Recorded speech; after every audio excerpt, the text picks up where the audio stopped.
Doesn't matter if you're writing poetry, fiction, or nonfiction. Doesn't matter. We frequently forget the senses. Hi, I'm Kathrin Lake, author of Writing with Kofi.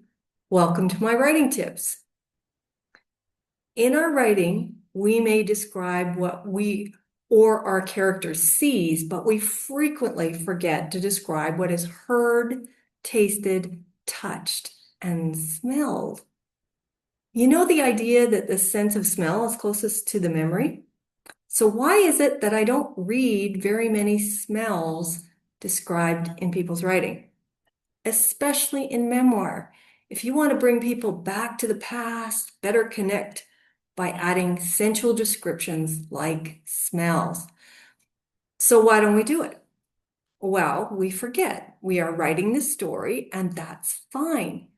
But when we go back for draft 2, when you know the location and the scene, we need to add some of those sensual descriptions back in.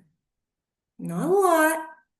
It is very much like seasoning a meal. Too much salt or spices can ruin the dish or clog the story in this case, but just the right amount and mwah, it can be sublime piece of writing. But there's another purpose, and that is to bring your readers into the world you are presenting. Now, even if you're writing in the past tense, you need those sensual descriptions. So do try them out. I'm going to give an example. This is from James Joyce's A Portrait of the Artist as a Young Man. The lane behind the terrace was waterlogged, and as he went down it slowly, choosing his steps amid the heaps of wet rubbish, he heard a mad nun screeching in the nuns' madhouse beyond the wall. He shook the sound out of his ears by an angry toss of his head and hurried on, stumbling through the moldering offal. Texture in there, waterlogged. Sound, a mad nun screeching. Smell, heaps of wet rubbish, moldering offal. All of these elemental descriptions bring the reader into the scene as it is happening. It doesn't matter that it was in past tense. Now, here's another thing. Generally, we say there are 5 senses: sight, sound, smell, taste, and touch. But for writing purposes, I am going to add a 6th sense. No, it is not psychic or anything like that. It is the body itself, the visceral.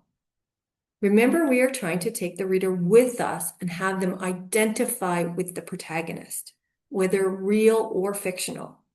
So using the visceral is referencing the body, be it the breath, the heartbeats, the muscles, perspiration, blood, or any movements. Remember the quote from Joyce we just heard? He said, he shook the sound out of his ears with an angry toss of his head.